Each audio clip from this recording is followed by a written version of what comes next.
नमः संस्कृताय।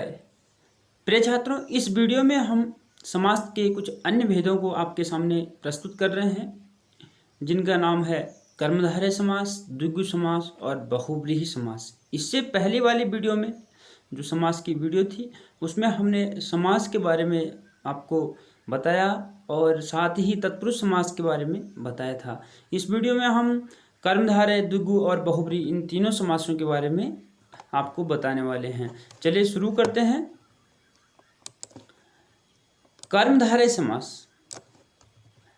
कर्मधारय समास में पहला पद विशेषण तथा दूसरा पद विशेष होता है, अथवा एक पद उपमान और दूसरा पद उपमेय होता है। पहला पद जो है विशेषण होता है, दूसरा पद विशेष्य होता है। ये कर्मधारय में होता है।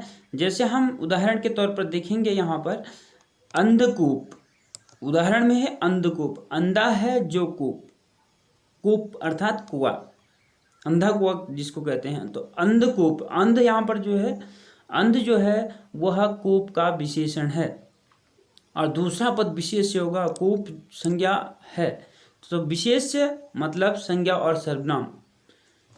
तो इस तरीके से यह कर्मधारय समास का उदाहरण हो गया। अथवा इसके अलावा उपमान और उपमेय।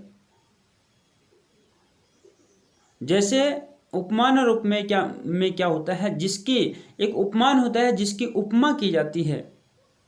जैसे चंद्रमुख है या चंद्रमुखी है, तो यहाँ पर भी कर्मधारय समास होगा, क्योंकि यहाँ पर उपमान और उपमेय है। चंद्रमा के समान मुख है जिसका, वह चंद्रमुखी। तो चंद्रमा के समान, यहाँ पर चंद्रमा के समान मुख है जिसका, वो चंद्रमुखी होती है। तो यहाँ पर एक उपमान है और एक उपमेय है। उपमीयते अनेन इति उपमानम, जिससे उपमा की जाती है वह उपमान होता है। जैसे चंद्रमा से यहाँ पर उपमा की जा रही है, तो चंद्रमा क्या है, उपमान है। और जिसकी उपमा की जा रही है वह उपमेय है। तो इस तरीके से यहाँ पर कर्मधारय समास उपमान और उपमेय में भी हो सकती है, और पूर्व पद विशेषण और उत्तर पद जो है विशेष्य इसका हो सकता है। चलिए और उदाहरणों के माध्यम से हम समझेंगे, और नीचे थोड़ा सा चलते हैं। दूसरा है कापुरुष। कायर है जो पुरुष, कापुरुष। तो कायर यहाँ पर पुरुष का क्या है, विशेषण है। कुबुद्धि, बुरी है जो बुद्धि, वो क्या होती है, कुबुद्धि। तो कु यहाँ पर किसका विशेषण है, बुद्धि का विशेषण है। कृष्ण सर्प, कृष्ण सर्प, कृष्ण है जो सर्प अर्थात काला। कृष्ण का मतलब यहाँ पर काला है, काला है जो सर्प। तो कृष्ण यहाँ पर विशेषण है। दही बड़ा, दही में डूबा हुआ बड़ा। तो दही में डूबा हुआ है, यह बड़े की क्या है, विशेषता है, इसलिए यह भी कर्मधारय समास है। दुरात्मा, बुरी है जो आत्मा। दुष्चरित्र, बुरा है जो चरित्र। नीलकमल, नीला है जो कमल। ये सभी जो इनसे पूर्व पद जो है, जैसे कृष्ण है, दही है, दुर है, दुष है, ये सभी विशेषण है। और ये इनके पीछे जो उत्तर पद जो विशेष है उसकी विशेषता बता रहे हैं। तो जहाँ पर भी पूर्व पद विशेषण हो, उत्तर पद की विशेषता बता रहे हो, वहाँ पर कर्मधारय समास होता है। जैसे यहाँ नीलांबर, नीला है जो अंबर। नीलकंठ, नीला है जो कंठ। नीलकंठ में थोड़ा ध्यान देंगे, नीलकंठ में आपका बहुव्रीहि समास भी होता है। प्रमुखतया बहुव्रीहि नीलकंठ में होता है, कर्मधारय नहीं होता है। यदि करना चाहे तो कर सकते हैं। नीला अंबर, नीला है जो अंबर। अंबर आसमान की विशेषता कैसी है, नीली। नील गगन, नीला है जो गगन। ऐसे ही नील कमल, नीला है जो कमल।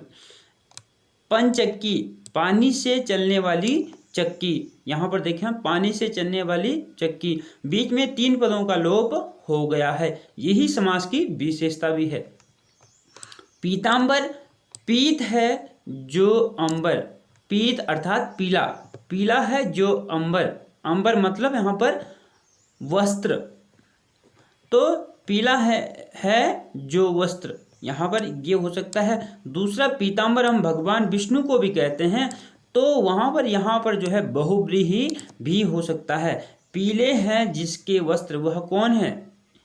भगवान विष्णु। पर्णकुटी, पर्ण से बनी कुटी, पर्ण अर्थात घास फूस, घास से बनी कुटिया। प्रधानाध्यापक, प्रधान है जो अध्यापक, वह होता है प्रधानाध्यापक। तो प्रधान उसकी विशेषता है, अध्यापक संज्ञा है। बैलगाड़ी, बैलों से खींची जाने वाली गाड़ी। यहाँ पे भी ध्यान देंगे, से खींची जाने वाली, चार शब्दों का यहाँ पर लोप हो रखा है और केवल 2 ही शब्द बचे हैं, बैल और गाड़ी। इसका भी आप ध्यान रखेंगे। इतने सारे जो उदाहरण हम आपके सामने दे रहे हैं, आपको बता रहे हैं, इसका कारण यह है कि आप अच्छे ढंग से समाज को समझ पाए, इसलिए ये इतने सारे उदाहरण आपके सामने रख रहे हैं। चलिए और आगे चलते हैं। ये आपका जो है कर्मधारय समास के इतने उदाहरण हो गए। और अन्य उदाहरण है जैसे मधुमक्खी, मधु का संचय करने वाली मक्खी। यहाँ पर भी 4 पदों का, बीच के 4 पदों का लोप है, का संचय करने वाली, 2 ही पद बचे, मधुमक्खी। इसके बाद महाजन, महान है जो जन। महात्मा, महान है जो आत्मा। महादेव, महान है जो देव, वो है महादेव। महापुरुष, महान है जो पुरुष। महाराजा, महान है जो राजा। मालगाड़ी, माल को ढोने वाली गाड़ी। वन मानुष, वन में रहने वाला मनुष्य वन मानुष कहलाता है। तो देखिए इन सब में जिसमें आपको लगे कि विशेषण पूर्व पद है और उत्तर पद विशेष्य है, सिंपल सी बात है, वहां आपका कर्मधारय समास होगा। तो और आगे हम चलते हैं। उपमेय और उपमान कर्मधारय समास, ये अभी विशेषण और विशेष्य कर्मधारय समास था, जिसमें विशेषण पूर्व पद था और विशेष्य उत्तर पद था। अब दूसरा जो इसका है उपमान और उपमेय कर्मधारय समास, उसको भी देख लेते हैं। कमल नयन, कमल के समान नयन, कमल के समान नयन, कमल नयन। तो यहाँ पर कमल के समान नेत्र है जिसके, यहाँ पर कमल और नयन, नयन यहाँ पर क्या है? उपमेय है और कमल यहाँ पर उपमान है। तो जहाँ पर उपमान और उपमेय होते हैं वहाँ पर भी कर्मधारय समास होता है। कमल नयन हम भगवान राम को भी कहते हैं, तो इसलिए यहाँ पर बहुब्रीहि भी हो सकता है। कर कमल लिख सकते हैं, कर कमल, कमल के समान कर, कर कमल अर्थात कमल के समान कर। यहाँ पर ध्यान देंगे, जब हम विग्रह करेंगे तो ये आगे पीछे हो सकता है, कर आगे है कमल पीछे है, लेकिन जब हम विग्रह करेंगे तो कमल के समान कर, कमल बहुत ही मुलायम होता है, उसके समान हाथ है जिसके, उसको कहते हैं हम कर कमल। तो यहाँ पर विग्रह करते वक्त भी आपको ये बात ध्यान रखनी है। कुसुम कोमल अर्थात कुसुम सा कोमल, कुसुम अर्थात पुष्प, पुष्पों के समान कोमल, कुसुम कोमल। ऐसे ही क्रोधाग्नि, क्रोध रूपी अग्नि, क्रोध रूपी अग्नि, क्रोध को अग्नि से क्या की गई है? उपमा की गई है। क्रोध अग्नि के समान होता है अर्थात कहने का मतलब ये है। ग्रंथ रत्न, ग्रंथ रूपी रत्न। उसके बाद और आगे चलते हैं। घनश्याम, घन के समान श्याम, घन अर्थात बादल, बादल के समान जो काला है, श्याम वर्ण है, वह होता है घनश्याम। भगवान कौन? कृष्ण। यहाँ पर हम कर्मधारय कर सकते हैं, लेकिन यदि आपके पास आता है तो पहले जो आपको प्रमुखता देनी है वह आपको बहुव्रीहि समास को देनी है। बहुव्रीहि में अभी चलेंगे, वहीं बताएंगे आप लोगों को। चरण कमल, कमल के समान चरण, यहाँ पर भी ध्यान देंगे, चरण विग्रह करते वक्त बाद में आएंगे। कमल के समान चरण तो कमल चरण। प्राण प्रिय, प्राणों के समान प्रिय, जैसे अपने प्राण प्रिय होते हैं वैसे ही जो प्रिय है। विद्याधन, विद्या रूपी धन, विद्याधन। तो यहाँ पर सभी में देखेंगे उपमान और उपमेय दोनों पदों में है। जैसे हम किसी की तुलना करते हैं किसी से, चांद से मुख की तुलना करना, कमल से आँखों की तुलना करना, और कमल से हाथों की तुलना करना, अग्नि से क्रोध की तुलना करना, ये सारे क्या है, उपमान और उपमेय है, जिनमें कर्मधारय समास होता है। और आगे चलते हैं, अब चलते हैं हम द्विगु समास में। ये आपका तीसरा समास द्विगु समास है, जहाँ समस्त पद के पूर्व पद में संख्यावाचक विशेषण होता है, वहाँ द्विगु समास होता है। ये लगाओ, जब समस्त पद बन जाता है तो उसका जो पूर्व पद होता है, पहला जो शब्द होता है, वो संख्यावाचक होना चाहिए, तब जो है द्विगु समास हो जाता है। संख्या पूर्व द्विगु, जिसके पहले संख्या हो, संख्यावाचक शब्द हो, वहाँ द्विगु समास होता है। जैसे ध्यान देंगे, चवन्नी, चार आनों का समाहार, वो क्या होती है, चवन्नी। और चार पाई, चार पायों का समाहार, पायों अर्थात पैरों का, तो उसको हम चार पाई कहते हैं। और चौमासा, चौमासा अर्थात चार मासों का समाहार, जिसमें 4 महीने इकट्ठे होते हैं, उसको हम चौमासा कहते हैं। ऐसे ही चौराहा, 4 राहों का समाहार, समाहार का मतलब इकट्ठा होना, तो जहाँ पर 4 रास्ते एक साथ मिलते हैं, वहाँ पर उसको हम, उस जगह को हम चौराहा कहते हैं। ऐसे ही तिरंगा, 3 रंगों का समाहार। त्रिफला, 3 फलों का समाहार। त्रिभुवन, 3 भुवनों का समाहार। यहाँ सभी में हम देखेंगे कि आगे वाला जो शब्द है वो क्या आ रहा है, आपका संख्यावाचक आ रहा है। जैसे हमने त्रिलोक, त्रिभुवन ये पढ़ा।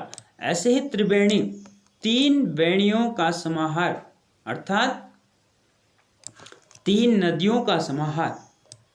दुराहा, 2 राहों का समाहार, जहाँ 2 रास्ते मिलते हैं उस जगह को दुराहा कहते हैं। दोपहर, 2 पहरों का समाहार। दोपहर, रात और दिन, एक दिन में 4 पहर होते हैं, तो ये 2 पहर जहाँ इकट्ठे होते हैं उसको हम दोपहर कहते हैं। दिन में 12 बजे दोपहर होता है। और चलते हैं और आगे, द्विगु, 2 गायों का समाहार, 2 गौओं का समाहार, 2 गायें जहाँ इकट्ठी होती है उनको द्विगु कहते हैं। नवग्रह, 9 ग्रहों का समाहार, 9 ग्रहों का इकट्ठा होना, नवग्रही उनको कहा जाता है। नवनिधि, 9 निधियों का समाहार, जिसके पास क्या है, 9 निधियाँ होती है, 8 सिद्धियाँ होती है और 9 निधि होती है। नवरत्न, 9 रत्नों का समाहार, 9 रत्न जिसके पास एकत्रित हैं। पंचतंत्र, पंचतंत्रों का समाहार।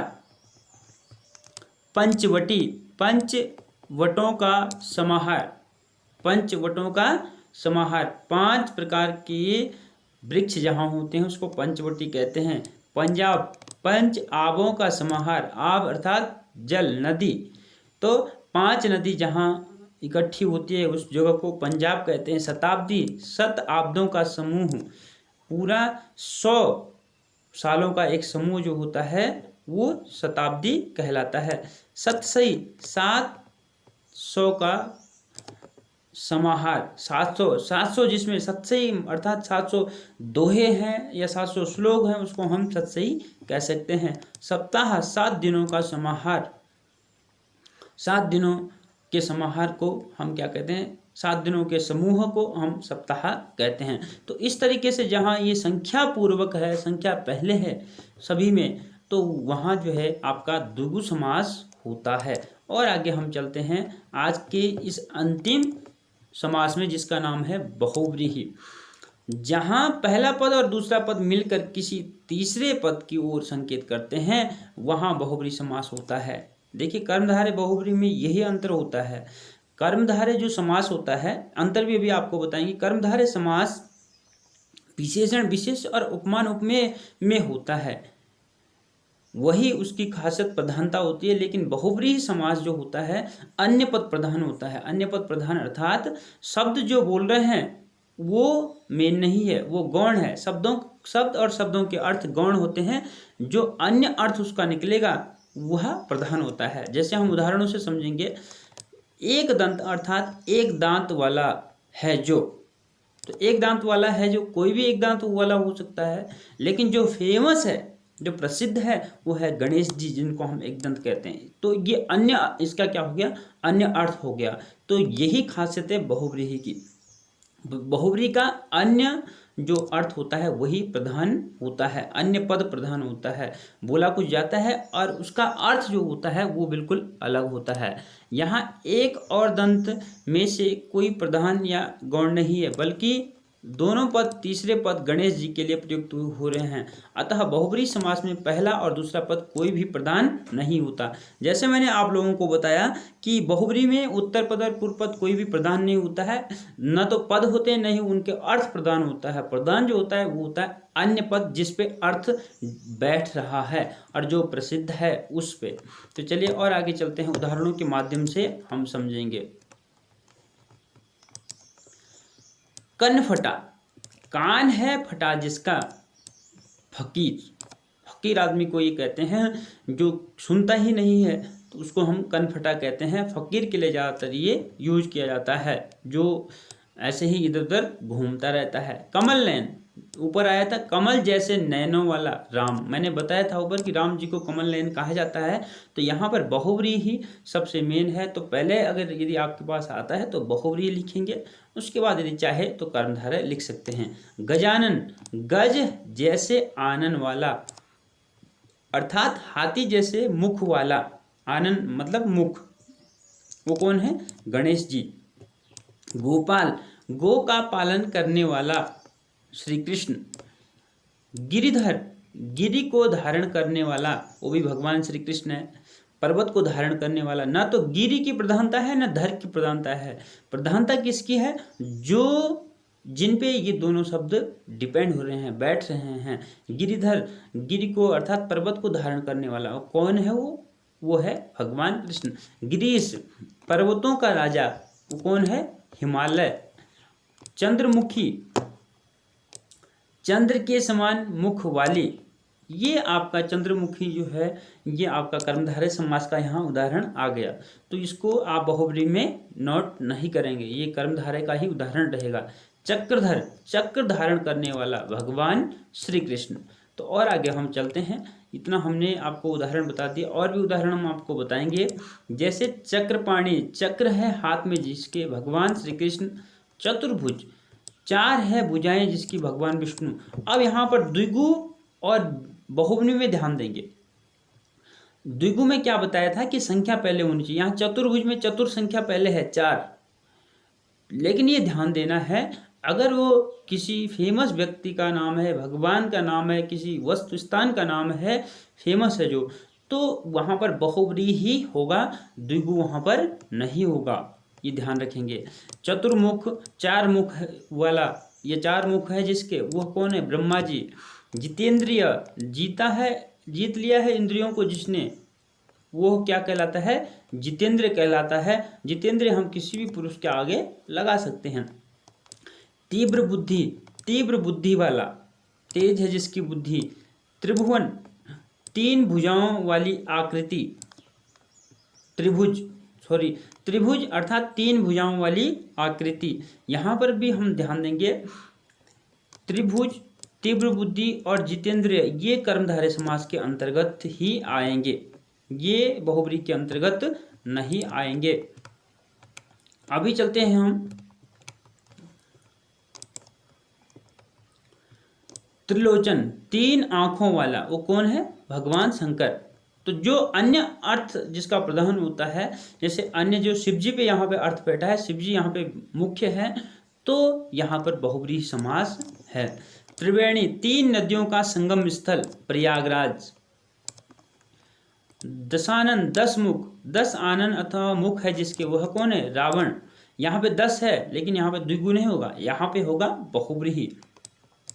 दिगंबर, दिशाएं हैं वस्त्र जिसके लिए, वो कौन है, नग्न कोई कोई नग्न व्यक्ति, नंगा आदमी है जिसकी वस्त्र ही नहीं है, जिसकी दिशाएं ही वस्त्र है, वो कौन है? कोई नग्न पुरुष है। निशाचर, निशा में विचरण करने वाला राक्षस, रात्रि को विचरण करने वाला कौन होता है? राक्षस होता है। और आगे इसके कुछ और एग्जाम्पल आपको बता देते हैं।